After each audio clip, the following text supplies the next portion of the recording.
Hello friends, इस video में हम डिस्कस करने वाले हैं भारतीय समाज और शिक्षा बीएसटीसी फर्स्ट ईयर का थर्ड पेपर आपका 70 नंबर का है। और हम इस वीडियो में फर्स्ट यूनिट डिस्कस करने वाले हैं जो कि 15 नंबर का यूनिट है। और उन सभी महत्वपूर्ण बिंदुओं को इस वीडियो में हम डिस्कस करने वाले हैं जिनसे आप 15 नंबर इस यूनिट में हासिल कर पाएंगे। पहले यूनिट का नाम है भारतीय समाज में विविधता, असमानता व भेदभाव का यूनिट है। सबसे पहले हम जानते हैं समाज की परिभाषा किन किन समाजशास्त्रियों द्वारा दी गई है, उसके बारे में आइए डिस्कस करते हैं। पहले दी है मैकाइबर व पेज के अनुसार परिभाषा, आपको ध्यान में रखनी है। इन्होंने कहा है समाज के बारे में कि समाज जो है रीतियों, कार्य प्रणालियों, प्रभुत्व व पारस्परिक सहयोग रहता है समाज में, और अनेक समूह है और उनके विभाजनों की मानव व्यवहार के निमंत्रणों एवं स्वाधीनताओं की एक अलग व्यवस्था है। तो एक व्यवस्था समाज को बताया है मैकाइबर व पेज के अनुसार परिभाषा, आपको ध्यान में रखनी है। और दूसरी परिभाषा दी है गिडिक्स के अनुसार। गिडिक्स ने कहा है समाज स्वयं एक संघ है, अलग एक संघ बताया समाज को, और यह एक संगठन या औपचारिक संबंधों का योग है जिसमें सहयोग देने वाले व्यक्ति एक दूसरे से संबंधित होते हैं, एक दूसरे से जुड़े हुए रहते हैं। जैसे परिवार के सदस्य अलग रहेंगे, दूसरे परिवार के सदस्य अलग रहेंगे, तो परिवार में आपसी सहयोग रहेगा और एक दूसरे से संबंधित भी व्यक्ति रहेंगे। तो इस तरह से ये दो परिभाषाएं महत्वपूर्ण तौर पर आपको ध्यान रखनी है, एक एक नंबर का प्रश्न आपको पूछा जा सकता है। इसके बाद में अब हम बात करते हैं भारत में पाई जाने वाली विविधताओं के बारे में। तो देखिए, भारत में सदियों से अलग अलग प्रकार के, नाना प्रकार के लोग आकर के बसते रहे हैं, और हर जिले या गांव में इस बात का प्रभाव देखा जा सकता है कि यहाँ पर हर क्षेत्र में अनगिनत समुदाय हैं जिनकी विशिष्ट भाषा, धर्म, संस्कृति, रहन सहन आदि हैं, सबका अलग अलग है। समुदाय के अंदर भी विविध प्रकार के परिवार और उनके बीच में अंतर होता है, सबके अलग अलग रहन सहन, वो सब कुछ अलग अलग होता है। हर इंसान दूसरे से अलग है और अनूठा भी है, जिसकी रुचियाँ, क्षमताएं, उद्देश्य, अनुभव सब कुछ अलग अलग होते हैं। यह विविधता हमारे जीवन को समृद्ध बनाती है। भौगोलिक, आर्थिक और सांस्कृतिक दृष्टि से विविधता लिए हुए हमारा देश सही मायने में विशिष्ट है। आगे देखिए, विविध प्रकार के धर्म, विचार, रहन सहन के तरीके, बोली, भाषा और खान पान, पहनावे का अंतर भारतीय समाज की विविधता में एकता का सूचक है। इसके बाद में आपको कुछ बिंदु और ध्यान रखने हैं कि सदियों साथ रहने के कारण लोगों के रीति रिवाज, धार्मिक विश्वास एक दूसरे का प्रभाव रहता है, एक दूसरे से संबंधित होते जा रहे हैं। यही भारत की पहचान है और भारतीय जनता का संबल है। तो ये कुछ बिंदु आपको भारत की जो विविधता है उसके अंतर्गत ध्यान रखने हैं। अब हम बात करते हैं राजस्थान की विविधता के बारे में। राजस्थान की विविधता में देखिए, भौगोलिक और सांस्कृतिक दृष्टि से राजस्थान को कई भागों में बांटा जा सकता है। भूगोलविद मरु मेरू माल के नाम से इस राज्य के 3 प्रमुख हिस्सों में फर्क करते हैं। मरु यानी पश्चिमी राजस्थान के मरुस्थल, मेरू यानी अरावली पर्वतमाला के हिस्से, और माल यानी पूर्वी राजस्थान के मैदानी व पठारी हिस्से। इन तीनों भागों में भौगोलिक अंतर के कारण जीवन यापन के तरीके और संभावनाओं में अंतर आ जाता है। जैसे रेगिस्तानों में रहने वालों का खान पान अलग होगा, उनका पहनावा अलग होगा, और अगर पहाड़ों में रह रहा है तो उधर का अलग होगा। मैदानों की तरफ रह रहा है तो वहाँ का मौसम, वहाँ का खान पान, वहाँ का पहनावा सब कुछ अलग अलग होगा, तो उनमें जीवन यापन के तरीके और संभावनाओं में अंतर आ जाता है। इसी तरह से सांस्कृतिक दृष्टि से मारवाड़, मेवाड़, वागड़, हाड़ौती, शेखावाटी, मेवात आदि अनेक क्षेत्रों को पहचान सकते हैं। इनमें भाषा, खान पान, संस्कृति व सामाजिक ढांचों व रीति रिवाजों में काफ़ी अंतर है। सदियों साथ रहने के कारण अलग अलग धर्म होने के बावजूद लोगों के रीति रिवाजों, धार्मिक विश्वासों आदि पर एक दूसरे का प्रभाव है और थोड़ा थोड़ा एक दूसरे से मिलते जुलते हैं। इसके बाद में एक टॉपिक आपको और ध्यान रखना है, पूर्वाग्रह का। पूर्वाग्रह क्या होता है? पूर्वाग्रह एक समूह के सदस्यों द्वारा दूसरे समूह के बारे में पूर्व कथित विचार, या मतलब कि कल्पना कह सकते हैं, पूर्व कल्पना। तो पूर्वाग्रह का अर्थ पूर्व निर्णय होता है, अर्थात वह धारणा जो बिना विषय को जाने और बिना उसके तथ्यों को परखे शुरुआत में ही बना ली जाती है। पूर्वाग्रह ज़्यादातर एक समूह के बारे में अपरिवर्तनीय, कठोर और रूढ़िवादी धारणाओं पर आधारित होते हैं। इसके बाद में आगे बढ़ते हैं और हम डिस्कस करते हैं शिक्षा का समाज पर क्या प्रभाव पड़ा। इसके बारे में आपको ध्यान रखना है कि भारतीय समाज जहां सामाजिक संवाद बहुधा लिखित रूप में ही होता है, वहां साक्षरता आत्मरक्षा का सबसे प्रथम शास्त्र बन जाती है। एक निरक्षर व्यक्ति अदालत में अपना बचाव कर पाने में, बैंक से ऋण ले पाने में, सुनिश्चित रोजगार के लिए स्पर्धा कर पाने में, अपने विरासत के अधिकारों को लागू करने में, आधुनिक समाज के क्रियाकलापों में भाग लेने में सामान्यतः कुछ न कुछ असमर्थता का अनुभव करता है। तो अगर व्यक्ति साक्षर रहेगा तो ये सब कार्य वो सही ढंग से कर पाएगा। इन सभी समस्याओं के निराकरण के रूप में देखा जाए तो प्राथमिक शिक्षा सामाजिक परिवर्तन के उत्प्रेरक का काम करती है। अब हम बात करते हैं विद्यालय में सामाजिक जो भेदभाव होते हैं उनके बारे में भी प्रश्न इंपॉर्टेंट है। तो विद्यालय में सामाजिक जो भेदभाव होता है उसको किस प्रकार से दूर करेंगे, तो उसके लिए पहला बिंदु है, सभी बच्चों को समान दृष्टिकोण से देखेंगे। प्रत्येक बच्चे को प्रवेश लेने का समान अधिकार उपलब्ध करवाएंगे। सार्वजनिक जगहों का प्रयोग करने की सभी को अनुमति देंगे। सभी बच्चों को नेतृत्व का समान अवसर देंगे। कार्यों का विभाजन धर्म, जाति, लिंग के आधार पर ना करके योग्यता के आधार पर करेंगे। दलित बच्चों, पिछड़े जो बच्चे हैं उनको विशेष अवसर मुहैया कराएंगे। मूल्यांकन में किसी प्रकार का पक्षपात नहीं करेंगे। विद्यालय में साहित्यक सांस्कृतिक कार्यक्रमों का आयोजन करेंगे, एक दूसरे के धर्मों के बारे में जानेंगे। और यहाँ पर नवा बिंदु क्या है, बच्चों में हमारी मातृभाषा, राष्ट्रगान, राष्ट्रगीत के प्रति प्रेम अर्थात देशभक्ति की भावना का विकास करेंगे। पाठ्यक्रम सहगामी क्रियाओं को प्राथमिकता देंगे। विद्यालय में गणवेश का उपयोग करेंगे ताकि कोई भी इस तरह से नहीं हो कि अमीर गरीब इस तरह से अलग अलग ड्रेसेस, सबकी इक्वल ड्रेस रहेंगी तो वहाँ पर दिक्कतें नहीं रहेंगी, सब एक समान वहाँ पर रहेंगे। तो गणवेश वहाँ पर रहेगी ड्रेस।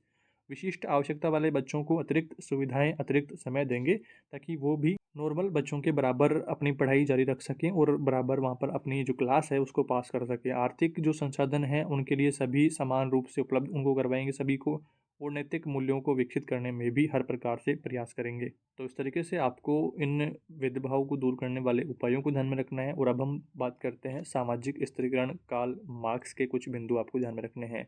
इसमें देखिए, अन्य प्राणियों की तरह मनुष्य प्रकृति का दोहन करता है और अपनी आजीविका के साधन उत्पन्न करता है। इसलिए मार्क्स अपनी पुस्तक जर्मन आइडियोलॉजी, मार्क्स की पुस्तक का नाम ध्यान रखना है, जर्मन आइडियोलॉजी। इस पुस्तक में इन्होंने कहा है कि मनुष्य जैसे ही अपने जीवन निर्वाह के साधन उत्पन्न करने लगता है, वह अपने आप को पशुओं से अलग करके देखने लगता है।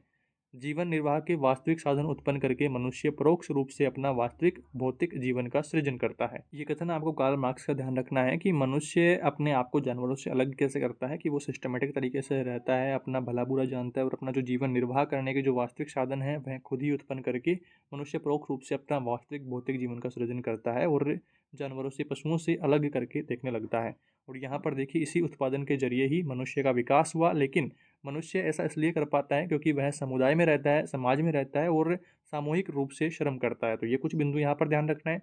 और इसके बाद में अब हम बात करते हैं श्रम का विभाजन किस प्रकार से होता है। तो टेक्नोलॉजी के विकास के जरिए मनुष्य ने कृषि को उन्नत किया है और उसने स्थायी रूप से बसे समुदायों का निर्माण किया है। उत्पादन बढ़ने पर ये समुदाय अपनी आवश्यकताओं से अधिक उत्पन्न करने लगे। अधिक उत्पादन से अब कुछ लोगों ने भोजन उत्पन्न किया जो सभी के भरण पोषण के लिए पर्याप्त था, और अन्य जो लोग थे वो दूसरी गतिविधियों में लग गए। इससे श्रम का विभाजन कहा गया।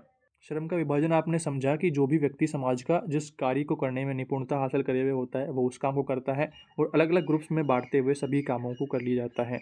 और यहाँ पर अब हम बात करते हैं इसके बाद में वर्ग और स्तरीकरण के बारे में। मार्क्स ने स्तरीकरण की सभी प्रणालियों में दो मुख्य स्तरों के लिए वर्ग शब्द का प्रयोग किया। सभी स्तरीय समाजों में मुख्यतः दो बड़े सामाजिक समूह होते हैं, एक शासक वर्ग और दूसरा शासित वर्ग। शासक वर्ग जो कि शासन कर रहा है और शासित वर्ग जिस पे शासन किया जा रहा है। इस तरह से आपको ध्यान रखना है।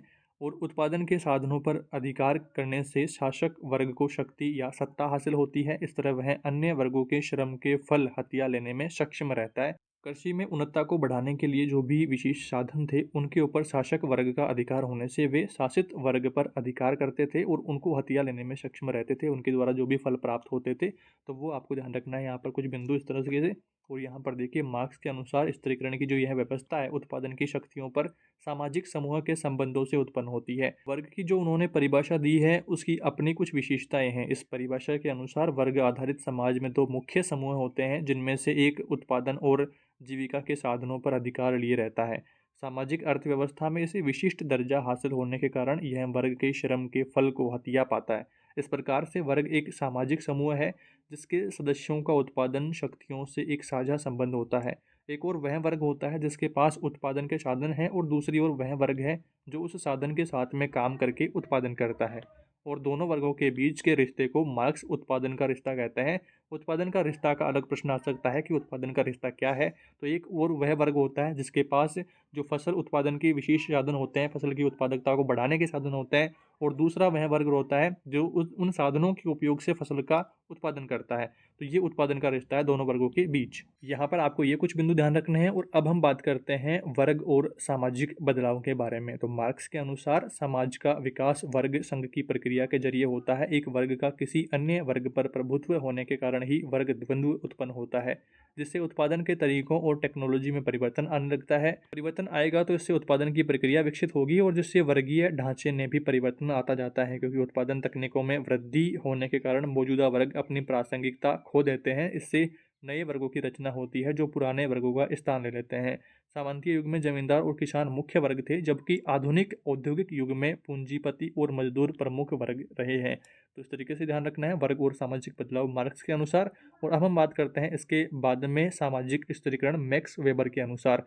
मैक्स वेबर ने देखिए दोस्तों यहाँ पर क्या कहा है कि समाज शास्त्र के संस्थापकों के रूप में इनको जाना जाता है, और मार्क्स की तरह वेबर का भी मानना था कि वर्ग ही समाज में स्त्रीकरण का बुनियादी रूप है। उन्होंने वर्ग की व्याख्या मार्क्सवादी कसौटी मुख्यतः संपत्ति के स्वामित्व के रूप में करी। अब इसके बाद में हम बात करते हैं वर्ग और जीवन अवसरों के बारे में। तो इसमें देखिए वेबर ने वर्ग के जीवन अवसर पहलू को महत्व दिया, और इसका अर्थ उन अवसरों से है जो किसी व्यक्ति को अपने जीवन के विभिन्न चरणों में मिलते हैं। एक श्रमिक के परिवार में जन्म लेने वाले व्यक्ति को एक खास किस्म की शिक्षा मिलती है जो उसे विशिष्ट कार्य के लिए सक्षम बनाती है। यह शिक्षा उतनी महंगी नहीं होती है जो उच्च वर्गीय परिवार में जन्मे बच्चों को मिलती है, इसलिए रोजगार के अवसर दोनों के लिए अलग अलग हो जाते हैं। छोटे वर्ग के जो लोग हैं उनको सिर्फ काम करने की वहाँ पर दी जाती है शिक्षा। उनकी भिन्न पारिवारिक पृष्ठभूमि भी उन्हें भिन्न वर्गों का हिस्सा बनाती है। जीवन अवसरों का विवेचन करते समय वेबर ने व्यक्ति की समूह या समुदाय पर बल दिया था। वेबर के अनुसार वर्ग को दो बुनियादी पहलू हैं। पहला, यह एक वस्तुतः श्रेणी है। उत्पादक उत्पत्ति पर सदस्यों के अधिकार एक विशेष वर्ग के सभी सदस्यों को समान जीवन अवसर उपलब्ध करा के उन्हें बाकी लोगों से अलग करता है। वेबर ने पूंजीवादी समाज को चार वर्गों में बांटा। पहला है उच्च वर्ग। इसमें वे लोग आते हैं जिनके स्वामित्व या अधिकार में उत्पादक संपत्ति है। यह वर्ग मार्क्स के पूंजीवादी वर्ग के समान है। दूसरा है सफेदपोश श्रमिक। इस वर्ग में बौद्धिक श्रम करने वाले लोग शामिल हैं, जैसे प्रबंधक, प्रशासक, पेशेवर, प्रोफेशनल इत्यादि लोग, जो कि बौद्धिक अपनी बुद्धि का काम करके लोगों से काम करवाते हैं। इसके बाद में तीसरा प्रकार आता है लघु संपत्ति वाले लोग। इस वर्ग में रोजगार में लगे लोग आते हैं, जैसे दुकानदार, छोटे व्यापारी, डॉक्टर, वकील आदि। चौथा प्रकार है शारीरिक श्रमिकों का वर्ग। ये लोग दिहाड़ी या वेतन के बदले काम करते हैं। श्रमिक वर्ग को वेबर ने इसी वर्ग में शामिल किया है। इस तरह से आपको ये बिंदु ध्यान रखने हैं। और इस प्रकार वेबर ने मार्क्स के दो वर्गीय मॉडल के विपरीत समाज को चार वर्गों में विभाजित किया। हालांकि वेबर ने वर्ग संरचना का जो आधार ढूंढा वह मार्क्स के जैसा ही था, मगर समाज में वर्गों के प्रकार को लेकर के उनका नजरिया मार्क्स से भिन्न था। इस वर्गीकरण में वेबर ने दो अन्य तरह के स्तरीकरण पर भी ध्यान केंद्रित किया। उनके अनुसार किसी व्यक्ति का जीवन अवसर उनकी सामाजिक हैसियत और राजनीतिक सत्ता पर भी निर्भर है, जबकि मार्क्स ने संपत्ति आधारित वर्ग को सबसे महत्वपूर्ण माना था। तो इस तरीके से आपको इन दोनों के बीच में कंपैरिजन वो भी ध्यान में रखना है। अब इसके बाद में हम बात करते हैं घुमक्कड़ समुदाय का भी प्रश्न यहाँ पर आता है इंपॉर्टेंट। घुमक्कड़ समुदाय में देखिए हजारों वर्षों से राजस्थान में घुमक्कड़ समुदाय विचरते आए हैं। पशुपालन काम के लिए जगह जगह जाना, वर्षा की कमी के कारण जीविका की तलाश में पलायन करना आदि के चलते लोग घुमक्कड़ जीवन बिताते रहे हैं। ये लोग सदियों से हमारे प्रदेश की अर्थव्यवस्था को सुदृढ़ करने, सामाजिक व्यवस्था को बनाए रखने, संस्कृति को संवारने व उसे लोकप्रिय बनाने में लगे हैं। लेकिन आज इनमें ज़्यादातर की आजीविका खतरे में है, क्योंकि जंगलों का जो नाश हो रहा है वो अपनी जो भेड़ बकरियाँ चराने वाले होते हैं अलग श्रमिक वो रहता है, और गायें चराने वाले अलग होते हैं। इस तरीके से उदाहरण के तौर पर आप इनको ले सकते हैं। इसके बाद में अब हम बात करते हैं घुमक्कड़ समुदायों का समाजीकरण किस प्रकार से रहता है। तो इसमें देखिए इसमें छोटे जो बच्चे हैं प्रारंभ से ही अपने माता पिता व रिश्तेदारों को दिन रात काम करते हुए देखते हैं। दिन रात काम करते हुए देखेंगे तो बचपन में वे खेलों में उनकी नकल करेंगे और छोटे छोटे औजार बनाना सीखेंगे और उनको सुधारना सीखेंगे। अभिभावक अपने बच्चों को हमेशा इस तरह के काम करने के लिए उत्साहित भी करते हैं, और जब वे खुद ये काम करते हैं तो अपने बच्चों को भी इस काम में शामिल कर लेते हैं और हाथ बटाने के तौर पर। तो इस तरीके से आपको ध्यान रखना है। और इस प्रकार नकल करते हुए बच्चे अपने समुदाय के पारंपरिक जो पेशा है उसको सीख लेते हैं, उसमें अपनी स्किल को डेवलप कर लेते हैं। इसके अलावा लड़के व लड़कियां रोजमर्रा के काम में संबंधित बातों का, खास करके महिला पुरुष कार्य विभाजन के बारे में अनौपचारिक शिक्षा प्राप्त कर लेते हैं। जिस तरीके से समाज में वे देखते हैं वैसा ही सीख जाते हैं। घुमक्कड़ समुदाय में शिक्षा की अब हम बात करते हैं। तो शिक्षा के बारे में देखिए यहाँ पर घुमक्कड़ समुदाय के लोगों में वर्तमान में स्थायी रूप से रहने की प्रवृत्ति बढ़ रही है, जिसके कारण कई परिवारों के बच्चे आसपास के विद्यालयों में जाते हैं। हालांकि अब भी इस समुदाय के अनेक परिवार आज भी घुमक्कड़ जीवन जी रहे हैं। इन परिवारों के बच्चे अभी भी शिक्षा के दायरे से बाहर हैं। इस समुदाय में पारंपरिक जीवन के लिए जरूरी शिक्षा यह समाज अनायास ही अनौपचारिक तरीकों से अपने बच्चों को देता था। खेती में आ रहे बदलावों के कारण पारंपरिक औजारों तथा बैलों की मांग कम होती जा रही है। हालांकि उनकी शिक्षा जीवन से कटी हुई नहीं थी, लेकिन समय के साथ पारंपरिक जो पेशे हैं वो उनके पेशे लुप्त होते जा रहे हैं, तो उन्हें जीविका के लिए नए मौके खोजने पड़ रहे हैं। इसमें शिक्षा ही उनका संबल बन सकती है। अब ऐसे समुदायों में शिक्षा को बढ़ावा देने के लिए विशिष्ट योजनाएं चलाने की आवश्यकता है। तो घुमक्कड़ समुदाय के बारे में इस तरीके से कुछ बिंदु आपको ध्यान में रखने हैं। इसके बाद में अब हम आगे बढ़ते हैं और बात करते हैं सामाजिक अपवर्जन या बहिष्कार क्या होता है। सामाजिक अपवर्जन या बहिष्कार मतलब कि समाज से निकाल देना या समाज से पृथक कर देना। सामाजिक बहिष्कार वह तौर तरीके हैं जिनके जरिए किसी व्यक्ति या समूह को समाज में पूरी तरीके से घुलने मिलने से रोक दिया जाता है और अलग रखा जाता है। सामाजिक भेदभाव आकस्मिक रूप से नहीं बल्कि व्यवस्थित तरीके से होता है। यह समाज की संरचनात्मक विशेषताओं का परिणाम है। सामाजिक बहिष्कार अनैच्छिक होता है, अर्थात बहिष्कार बहिष्कृत लोगों की इच्छाओं के विरुद्ध कार्यान्वित होता है। भेदभाव अथवा अपमानजनक व्यवहार का लंबा अनुभव प्राय इस तरह की प्रतिक्रिया के रूप में प्रकट होता है कि बहिष्कृत व्यक्ति मुख्य धारा में शामिल होने के प्रयास अक्सर बंद कर देते हैं। बहिष्कार के स्वरूप आइए अब हम जान लेते हैं। पहला स्वरूप है, प्रत्येक समाज के अपने अपने सामाजिक मूल्य होते हैं। समाज के प्रत्येक सदस्य को उन नियमों रीति रिवाजों को मानना आवश्यक होता है। यदि कोई सदस्य समाज के नियमों का पालन नहीं करता है तो उसे बहिष्कृत कर दिया जाता है। दूसरा स्वरूप है, समाज में हुक्का पानी यानी समाज में बैठना निषिद्ध कर दिया जाता है। तीसरा है, समाज विवाह निषिद्ध कर दिया जाता है। समाज में किसी भी प्रकार का विवाह नहीं कर पाएगा, या समाज की लड़की से विवाह या समाज के लड़के से विवाह उसका नहीं होगा तो समाज से अलग कर देते हैं।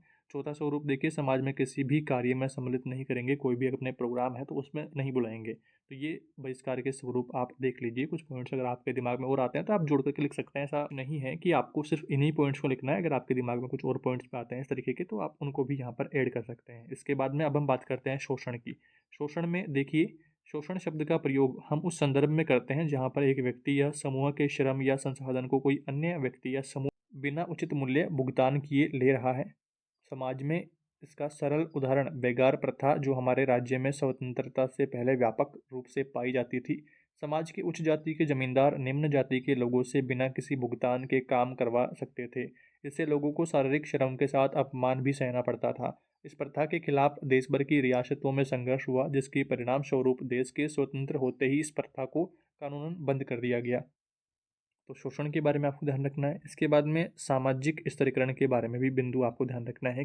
वह व्यवस्था जो किसी समाज में लोगों का वर्गीकरण करते हुए एक ऊंच नीच की संरचना में उन्हें श्रेणीबद्ध करती है तो उसे समाजशास्त्री सामाजिक स्तरीकरण कहते हैं। जैसा कि अभी हमने वेबर के बारे में पढ़ा, मार्क्स के बारे में पढ़ा, तो उन्होंने जिस तरीके से समाज को वर्गीकृत कर रखा है, समाज को श्रेणीबद्ध कर रखा है, तो वो सामाजिक स्तरीकरण के अंतर्गत यहाँ पर आते हैं। उसे समाजीकरण स्तरीकरण कहते हैं। यह ऊंच नीच की संरचना लोगों की पहचान एवं अनुभव, उनके दूसरों से संबंध तथा साथ ही संसाधनों एवं अवसरों तक उनकी पहुंच को निर्धारित करती है। सामाजिक स्तरीकरण के सिद्धांतों की अब हम बात करते हैं। पहला सिद्धांत है, सामाजिक स्तरीकरण समाज में व्यापक रूप से पाई जाने वाली व्यवस्था है जो सामाजिक संसाधनों को लोगों की विविध श्रेणियों में असमान रूप से बांटती है। यानी कि लोग अपनी क्षमता या परिश्रम के आधार पर किसी संसाधन का उपयोग नहीं करेंगे, संसाधन पर अधिकार प्राप्त नहीं करेंगे, बल्कि अपनी हैसियत के अनुसार करेंगे। तो ये कहा है पहले सिद्धांत में। दूसरा सिद्धांत है, सामाजिक स्तरीकरण पीढ़ी दर पीढ़ी बना रहता है। वंशानुगत जाति व्यवस्था से जन्म ही व्यावसायिक अवसरों को निर्धारित करता है। यानी कि जैसा अभी हमने यहाँ पर डिस्कस किया था थोड़ी देर पहले ही कि जो भी श्रमिक है, मान लो लोहार है, तो लोहार का जो बेटा है वो भी पीढ़ी दर पीढ़ी क्या करेगा, लोहार का जो काम है वो पारंपरिक तौर से वो सीख जाएगा, उसको देख देख कर ही सीख जाएगा। फिर वो माता पिता का हाथ बटाने लगेगा और इस तरीके से बिना सिखाए ही सीख जाएगा वो। इस तरीके से आपको ध्यान रखना है कि वंशानुगत ये प्रक्रिया चल रही है। और अगला सिद्धांत है, सामाजिक स्तरीकरण को विश्वास या विचारधारा द्वारा समर्थन मिलता है। सामाजिक स्तरीकरण की कोई भी व्यवस्था वंशानुगत नहीं चलती जब तक कि व्यापक तौर पर यह ना माना जाए कि यह तो न्याय संगत और अपरिहार्य है। इसके बाद में अब हम डिस्कस करते हैं औपचारिक और अनौपचारिक शिक्षा के बारे में। अभी हमने पूरा यूनिट यहाँ पर डिस्कस कर लिया है, जिसके बीच में अनौपचारिक शिक्षा के कई बार यहाँ पर बिंदु आए हैं और औपचारिक शिक्षा के भी आए हैं। तो इनके बीच में अंतर क्या है, ये क्या क्या होता है इसके बीच में, तो उनको हम डिस्कस कर लेते हैं। तो देखिए, औपचारिक शिक्षा नियम पूर्वक व तरीके से संपन्न होती है। अनौपचारिक शिक्षा प्राय घरों में परंपरागत रूप से जो संभवतः पुश्तैनी जो धंधे हैं उन्हीं में दी जा सकती है। कठपुतली बनाने वाले, गडोलिया लुहार, ग्रामीण क्षेत्रों के कर्मकांडी पंडित, लोक नृत्यक आदि औपचारिक शिक्षा में दक्षता प्राप्त करके जीविका कमाते हैं। श्रम करते हैं, किसी के आगे हाथ नहीं फैलाते, अपने निवास स्थान से रोजगार के लिए दूर दूर जाते हुए भी पारिवारिक कामकाज के लिए अपने गांव आते हैं। उस तरीके से आपको देखिए औपचारिक शिक्षा के बारे में ध्यान रखना है कि नियम पूर्वक और तरीके से संपन्न होती है, जो कि विद्यालयी शिक्षा के रूप में आप इसे मान सकते हैं। और जो अनौपचारिक शिक्षा है ये परंपरागत रूप से संभवतः पुश्तैनी जो धंधे हैं उनमें दी जा सकती है, उनके अंतर्गत दी जाती है। इस तरीके से आपको इन बिंदुओं को ध्यान रखना है। उम्मीद करता हूँ दोस्तों कंप्लीट इस वीडियो में आपने सारे जो पॉइंट्स बताए गए हैं उनको ठीक तरीके से समझ लिया है। फिर भी कोई दिक्कत रहती है, फिर भी आपके कोई डाउट्स रहते हैं, कमेंट करके जरूर बताइएगा। वीडियो को लाइक जरूर करें, अपने दोस्तों तक शेयर करें, चैनल पर नए हैं तो सब्सक्राइब कर लें इसी तरह के इंपॉर्टेंट वीडियोज़ के लिए। जल्दी मिलेंगे अगले यूनिट के साथ। Thank you for watching this video.